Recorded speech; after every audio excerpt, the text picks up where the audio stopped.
Good afternoon, friends of the Jose Morel H Garage channel. Today I'm going to make a video for you on how to change the front brake pads step by step. Hey, I've already bought them. I bought the Remo ones, which are the ones I like the most, for their value for money. For the Audi Allroad 2.5 TDI AK engine from 2002. This is valid for any Audi A6 C5 model. The brake pads are this part number. Look, they're valid for all these cars, for the Allroad, from 2000 to 2005 for the Audi A6 from 97 to 05 and the Audi A6 from 97 to 05. The Brembo part number is P85056 and it comes with a wear warning light. We have the pad wear light on. Look, I start the car.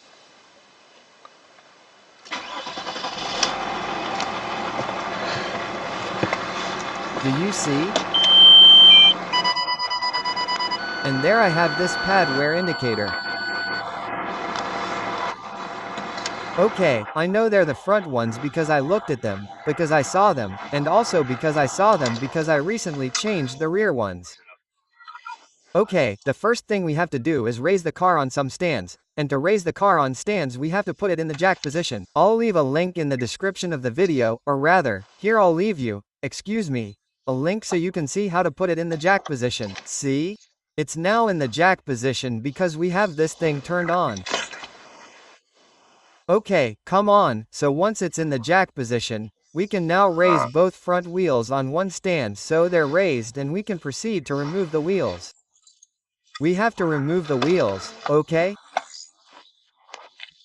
Before removing the wheels, what we have to do is remove this little plate that we can insert a screwdriver through any hole here, pry it off, and it comes out. Here we would already have the wheel bolts and we loosen them before raising it. Then we loosen them. Once we've removed the cover, we've already loosened the bolts. One of them had an anti-theft device. We've raised the car on stands, both the left and right wheels. And now we're going to start removing the bolts from the wheels, okay?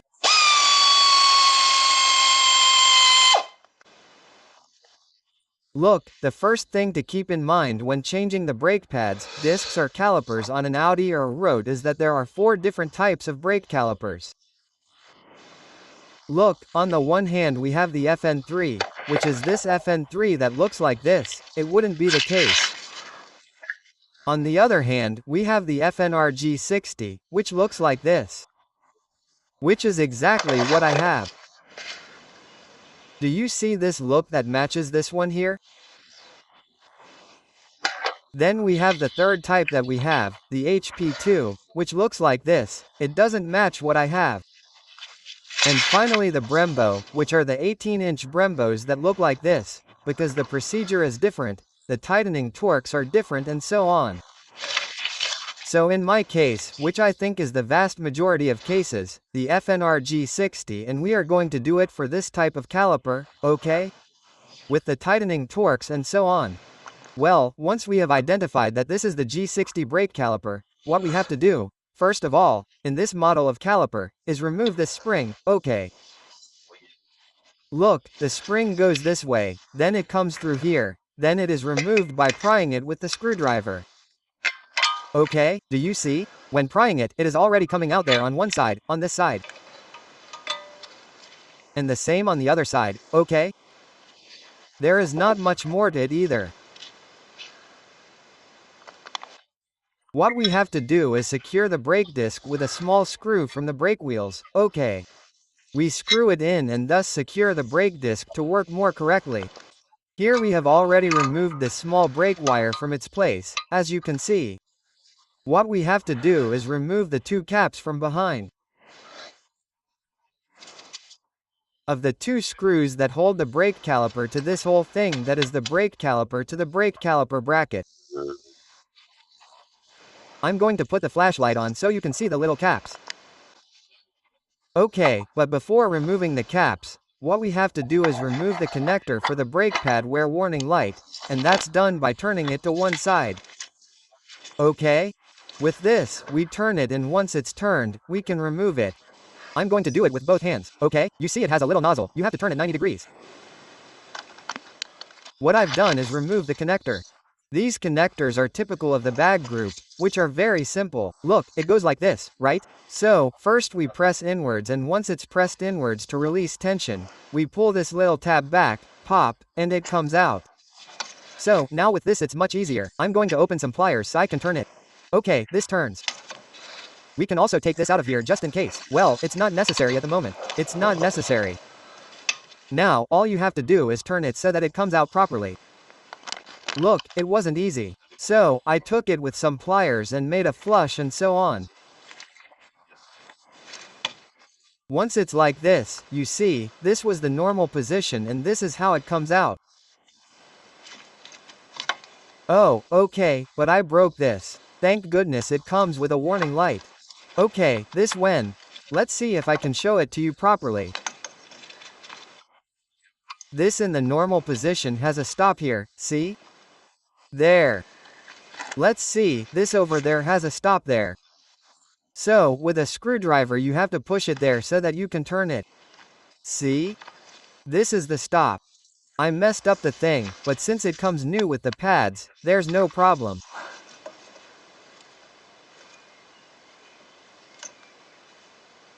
Okay, perfect.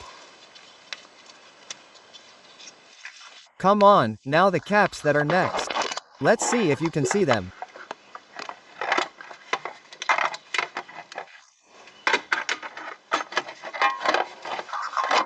Look, the caps are this one here and that one there.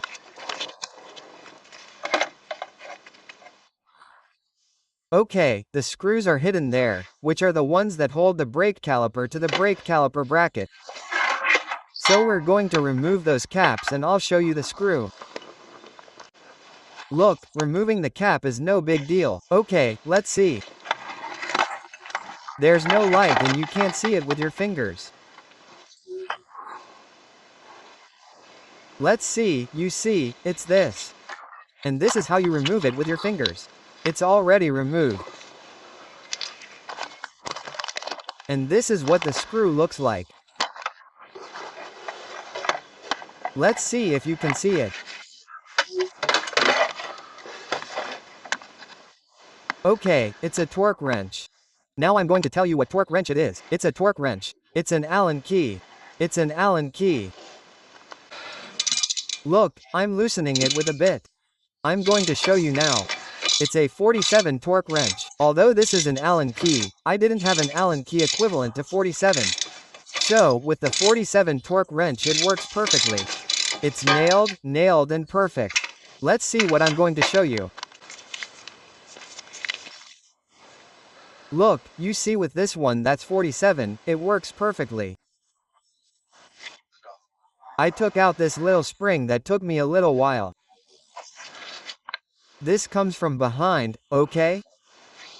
And then this little thing comes from underneath this. Okay, so, now we have loosened the screws from behind. And now you see, we have loosened the caliper and now carefully we have to take the caliper out. We are going to secure the disc better so that there are no problems. Well, these have to be extracted, we have to take them out. These bolts, it took me a little while to take the caliper out to the back. I had to kind of tighten the piston a little bit like this. A little bit like this so that there was space and up, down, until I finally took it out here. Okay, it hit this, but until it had space and came out. I placed it here and the two brake pads are clearly different. Look, the outer one is the one with the little thing like this. This is the outer one, okay? And the inner one, which is this one here, is the one that fits in like this. Do you see? This is the inner one that fits into the brake piston. With these little gadgets here, with these three, we put it in and it fits. Okay, so now in order to fit it properly we have to retract the brake piston all the way. For that we need a front brake resetter. As you know, to reposition the rear brakes, in addition to pushing them inwards, you have to rotate them. And the tool is a bit more complex, okay? Because as it does this, they rotate. The front ones don't. The ones don't rotate. You just have to do this. The rotation is because of the handbrake that goes in the back. Okay? So now to retract them, we're going to use a tool that I'm going to show you now, and I'll leave you an Amazon link in the video description to get it. But of course, as we're going to retract it, the hydraulic brake fluid is going to compress and go backwards in the circuit, and it's going to need a little space in the expansion tank. So, what we need to do is open the hood. Excuse me for the light, but I don't have any other time of day to do these things lately. Excuse me. Okay, let's open the hood and just open it. What happens is that, look, it's already very full. We need a syringe to add a little bit of brake fluid, okay? Because the other day I filled it up because I didn't know if, since you can't see the brake fluid level well here, the brake pads light came on. I didn't know if it was because the brake fluid level was a little low or if it was due to wear, which I've obviously seen how worn it is. Especially the interior, it was due to wear, so I added a little bit of fluid. We need space, so I'm going to use a syringe to extract a little bit of brake fluid. I've already extracted 2 or 3 syringes of brake fluid into the expansion tank. Now we're going to leave this superimposed because, as you know, brake fluid is microscopic and quickly absorbs moisture, so it should be left open for as little time as possible. I'm going to get the tool to retract the brake caliper, the brake piston backwards. The workshop manual says that the brake caliper can only be cleaned with alcohol. They don't let you clean it with anything else. Okay, so I'm going to give it a little scrub with a scouring pad and alcohol and clean it. So, the tool to retract the brake caliper piston is this one here. I'll leave you a link to buy it in the video description. And that's it, we turn the handle clockwise. This separates each time, it separates and pushes the piston in there, which is what I'm going to do now. It's very important that this large brake caliper doesn't hang down or anything, because we could break the brake caliper or whatever. It always has to be supported somewhere, secured with a wire or some other method so that it doesn't hang down and break the components. Okay, come on, I'm going to put the tool in place and now I'll show you how it works. See? There's no trick to it, you just have to press it like this with a little force. Well, I only need one hand to hold the brake caliper here. With one hand I hold it here and with the other hand I press it there in a clockwise direction. And this opens up, the piston retracts all the way, okay, so that the new pads, which are thicker, can fit in. See? The brake caliper has now retracted all the way. Now we can take this tool out and now we have to put the new brake pads in. Let's put them in. Here come the brake pads, see? These are the inner ones that have this little triangle and come with the brake pad wear cable. There it is. Okay, let's put it in place. Well, now we put it in place, you see, this here, we fit it into the piston hole until it clicks and that's it. I need both hands. I've got it. Look at the difference between the new pad. Look how thick the new one is, and look how much I had left of the old one, which was practically nothing, a little more. Here, especially, it's a little more worn, a little more and we're in trouble. I should have touched the brake disc and the disc would have been damaged, but that wasn't the case. Let's do it. And now the front one, which is like this. A good cleaning of the brake disc, which has picked up dirt from removing and replacing it with brake cleaner. I'll leave a link in the video description to get it. And then once we have it like this, simply and once we have placed, you see? The 2 brake pads, now we put them in place. We turn them and put them in place. Let's see if we are okay. Well, as you can see, we have already placed the pads correctly in the brake caliper and the brake caliper. Well, since it is completely open, it comes out very easily. Before, it was difficult to remove it because the brake was very open. So what we have to do is bring it here to insert the piston a little so that it can come out. Okay? So we need to insert these 2 studs, but to insert them, the first thing I am going to do is I am going to clean them a little with W40 and metal wool.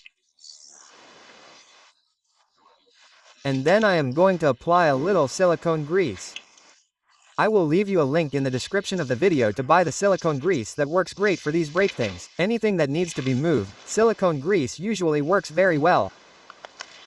I've left them clean, and now I'm going to put the silicone grease on, right? Well, I'll put the silicone grease on and then I'll mount it there. Then I'll say the tightening torque, but I think I remember it's 25 and let's see now. It has the silicone grease. Now, let's put it in. Well, then, I'll put the 247 here. I'll put it through the little hole here, okay? I'll put it through the little hole and screw it in.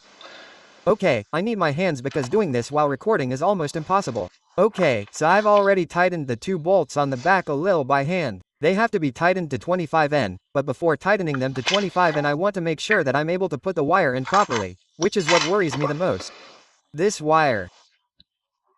What I did in the workshop manual is that if the wire is not placed correctly, then the pistons will not be repositioned properly and the pedal travel will be greater. So it is important to place it correctly. This theoretically goes in there, okay? On one side, on the other, that is, this, look, it goes like this. This here goes in there and this there on the other side.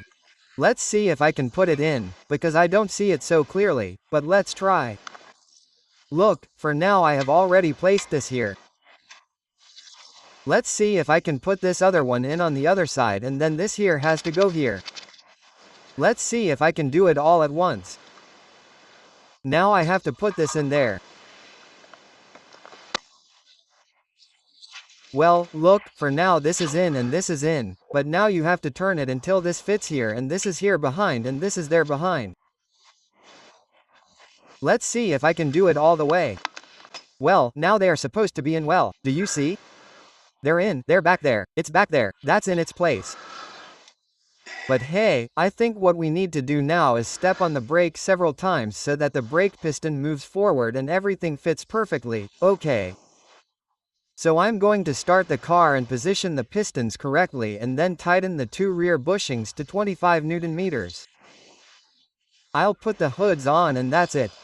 Well, now what I'm going to do, which I can do now, is connect it properly, see? This is what I wanted to show you. Look, this is here that I have to turn now. It has this little leg, see? With the pivot, that pivot goes in the little hole there. So now we put this, rotate it and fit everything perfectly. Although it may seem very obvious. Okay, I've started it, I've stepped on it several times and this has already fallen into place. But look, although it may seem very obvious, don't trust it, it's happened to me and it shouldn't. Don't trust the wear on the inside of a pad alone. Do you see how new the pads are? Because sometimes they wear more on the inside than on the outside and then we think we have brake pads left and here we do. But on the inside we don't and we could damage the disc. So, with this little object here we can see, you see, here you can see how much of the other pad, the inside pad, is left. In this case, we have everything left. As you can see there you can see it perfectly. You can see the wear perfectly in this little hole. Of course, to see that little hole you have to remove the wheel. You can see the outside without removing the wheel, but you would have to remove the wheel to see the state of wear on the inside. Okay, we have placed the indicator here, we have put everything in place and now I just have to tighten it to torque, which is exactly 25 years, and put the caps on the two small screws on the back. Let's put the wheel on and that's it. Come on, I'm going to tighten the vine. Okay, well, here I have the torque wrench. I already have it at 25N, one and the other. So now I put the two little caps on and everything would be assembled. Everything assembled, the spring in perfect condition, important. And ready to put the wheel on. And I'll do the other right wheel. Okay, the calipers, the pads for the right wheel. I just realized that I told you wrong about where the spring goes. I put the spring here inside the left wheel. But it doesn't go outside here, okay? It goes outside. I mean, look. You can see all the spring there. And here too the spring. The spring goes like this. Like this. That's how it's placed correctly, okay. So I'm going to put it there correctly. Look how I put it here incorrectly. Okay, come on, let's see. If I can do it right. They're placed like this. See? They come on the outside and they're already placed exactly the same as on the other caliper. The pivot is on the outside. Perfect, that's it. So with this I say goodbye to you. Now it's time to put the wheel on. The tightening torque for the wheel bolts is 120 N. Okay, 120 N. I hope you found this video useful, and I'll see you in the next video. Bye, friends. Remember that I'll leave you a link in the video description to buy these Brembo pads through Amazon. Bye, see you later.